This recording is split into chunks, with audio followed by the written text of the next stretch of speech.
मुंबईतील पवईतून धक्कादायक बातमी समोर आली, जिथं आदित्य पंडित नावाच्या तरुणाविरोधात एफआयआर दाखल करण्यात आली आहे। तो त्याच्या गर्लफ्रेंडला मानसिक त्रास द्यायचा असा आरोप त्याच्यावरती होतोय। प्रकरण नेमकं काय आहे पाहूया। त्याआधी तुम्ही HPN मराठी न्यूज चॅनल पहिल्यांदाच पाहत असाल आणि अजूनही चॅनलला सबस्क्राइब केलं नसेल तर नक्की सबस्क्राइब करा, जेणेकरून आमचे अपडेट्स लवकरात लवकर तुमच्यापर्यंत पोहोचतील। सृष्टी तुली असं त्याच्या गर्लफ्रेंडचं नाव असून ती एअर इंडियामध्ये पायलट होती। सृष्टीने आपल्या पद्धतीनं आयुष्य जगावं, कसं जगावं, काय खावं, काय प्यावं या सगळ्याच गोष्टीसाठी आदित्य तिच्यावरती दबाव टाकायचा असा आरोप त्याच्यावरती लावण्यात आलाय। 2 वर्ष त्याचं रिलेशन होतं, मात्र आदित्यचा त्रास वाढतच होता। यावेळेस त्यानं तिला तब्बल 12 दिवस व्हॉट्सअॅपवरती ब्लॉक केल्यानंतर अखेर 13व्या दिवशी सृष्टीनं त्याला फोन केला आणि आपण आयुष्य संपवत असल्याचं सांगितलं। त्रासाला कंटाळून तिने गळफास लावून घेत आत्महत्या केली।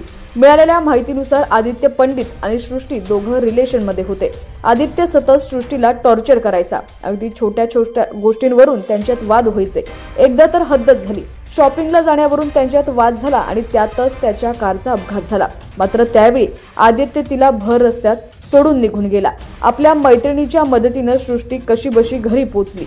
आदित्यच्या या वागण्यामुळे सृष्टी खूप दुखावली गेली, पण प्रेमात असल्यानं तिनं याकडे कानाडोळा केला। एकदा त्यांच्यात नॉनव्हेजवरूनही वाद झाला, कारण आदित्य पंडितला नॉनव्हेज आवडत नव्हतं। आदित्यनं रेस्टॉरंटमध्ये सर्वांसमोरच सृष्टीचा अपमान केला, पण तरीही सृष्टीनं त्यावर प्रतिक्रिया दिली नाही। एक ना एक दिवस आदित्य नॉर्मल वागेल अशी तिला खात्री होती, पण काही दिवसांपूर्वीच आदित्यच्या बहिणीचं लग्न ठरलं। तेव्हा त्या लग्नाला जाण्यासाठी आदित्यनं सृष्टीवर इतका दबाव टाकला की त्यांच्यात पुन्हा वाद झाला। एवढंच नव्हे तर आदित्यनं सृष्टीला 12 दिवसांसाठी व्हॉट्सअॅपवरती ब्लॉक केलं। त्यामुळे सृष्टी खूप नाराज झाली।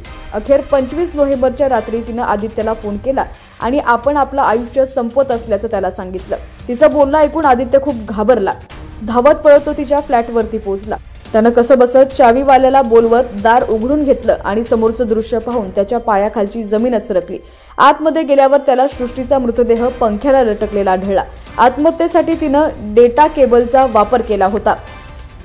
तरुण मुलगी गेल्यामुळे तिच्या कुटुंबियांना मोठा धक्का बसलाय। सृष्टीच्या वडिलांच्या तक्रारीवरून तिचा प्रियकर आदित्य पंडित याला आत्महत्येस प्रवृत्त केल्याप्रकरणी अटक करण्यात आलेली आहे। पोलीस या घटनेचा पुढील तपास करत आहेत। मृत सृष्टी तुली यांच्या वडिलांच्या तक्रारीवरून ही कारवाई करण्यात आल्याचं पवई पोलिसांनी सांगितलंय।